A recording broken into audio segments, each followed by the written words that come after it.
বিহারে প্রথম পর্যায়ের এসআইআর শেষ হচ্ছে গতকাল। আর এবার কি তাহলে পশ্চিমবঙ্গ, সেখানেও কি তাহলে এবার ভোটার তালিকায় বিশেষ সংশোধন শুরু হবে? জল্পনার মধ্যে এই রাজ্যে বুথ লেভেল অফিসার অর্থাৎ বিএলওদের প্রশিক্ষণ শুরু হচ্ছে। কলকাতা, হাওড়া, নদিয়া, ২৪ পরগনার বিএলওদের প্রশিক্ষণ।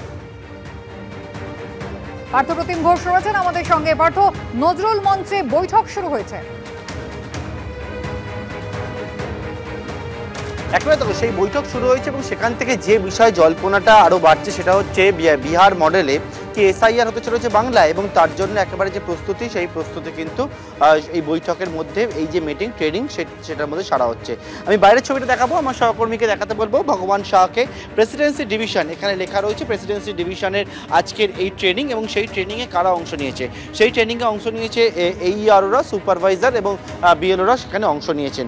এবং এই যে অংশ এবং সেই যে ট্রেনিং, সেই ট্রেনিং দিচ্ছেন খোদ সিইও, তিনি এখানে উপস্থিত রয়েছেন, এবং কমিশনের অন্যান্য যারা আধিকারিকরা তারা এখানে উপস্থিত রয়েছেন। এবং থেকে মূলত বিভিন্ন বিষয় তো তাদের ট্রেনিং যেমন দেওয়া হচ্ছে, তার মধ্যে অত্যন্ত একটা গুরুত্বপূর্ণ বিষয় যেটি হচ্ছে এসআইআর, অর্থাৎ তাদেরকে যে বই দেওয়া হয়েছে সেখানে স্পষ্ট করে বলা হয়েছে যে বিএলওদের কি ডিউটি রয়েছে এসআইআরের ক্ষেত্রে। এবং এই এসআইআর ইতিমধ্যে তুমি দেখেছো বিহারে এসআইআর হয়েছে, পশ্চিমবঙ্গে কি পরবর্তীতে হতে চলেছে? এই বিষয়টা জল্পনা, সেই জল্পনা আরও বাড়ছে এই ট্রেনিংয়ের পরবর্তী ক্ষেত্রে। যদিও সিইও তিনি যে বিষয়টা জানিয়েছেন আমাদেরকে, সেটি হচ্ছে যে এই এসআইআর প্রসেস এটা কিন্তু আগেও হয়েছে, তার জন্য একেবারে আবারও যদি হয় সেটা প্রস্তুতি নিয়ে রাখা, এবং সেই মতোই কিন্তু এখনও পর্যন্ত সেই ট্রেনিং সেটা চলছে। এবং বিএলও ছাড়া অন্যান্য যারা রয়েছেন তাদেরকে নিয়ে এই ট্রেনিং চলছে। 26শে নির্বাচন, এবং তার আগে সবথেকে বড় যেটা জল্পনা সেটা হচ্ছে এই এসআইআর নিয়ে জল্পনা। এবং সেক্ষেত্রে একেবারে দেখতে পাচ্ছি আজকে এই নজরুল মঞ্চে সেই এসআইআর হলে কী কী ট্রেনিংয়ে কোন কোন বিষয়গুলো থাকতে হবে, তাদেরকে কোন কোন বিষয়গুলো দেখতে হবে, কোন কোন ফর্মুলাতে এসআইআর হবে, সেই সমস্ত বিষয় কিন্তু যারা এই ট্রেনিংয়ে অংশ নিয়েছেন তাদেরকে সম্পূর্ণভাবে স্পষ্ট করে সেটাও কিন্তু বোঝানো হচ্ছে। একেবারে পার্থ, ধন্যবাদ। বিহারের পর তাহলে কি পশ্চিমবঙ্গ ভোটার তালিকায় বিশেষ সংশোধনী? শোনা যাচ্ছে যে অগস্ট মাস থেকেই কিন্তু এই প্রক্রিয়া শুরু হতে পারে, আর তারই মধ্যেই রাজ্যে বিএলওদের প্রশিক্ষণ কিন্তু ইতিমধ্যেই শুরু হলো।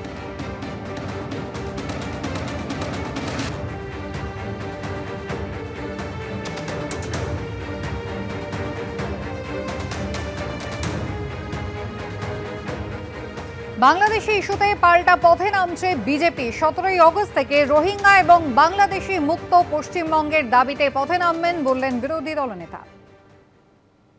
15ই আগস্ট স্বাধীনতা দিবস, 16ই আগস্ট জন্মাষ্টমী, কৃষ্ণকে প্রণাম করব। 17ই আগস্ট থেকে বিরোধী দলনেতা দলকে নিয়ে, জনগণকে নিয়ে, বাঙালিদের নিয়ে, সবাইকে নিয়ে পথে নামবো। রোহিঙ্গা এবং বাংলাদেশি মুসলমান মুক্ত পশ্চিমবঙ্গ চাই।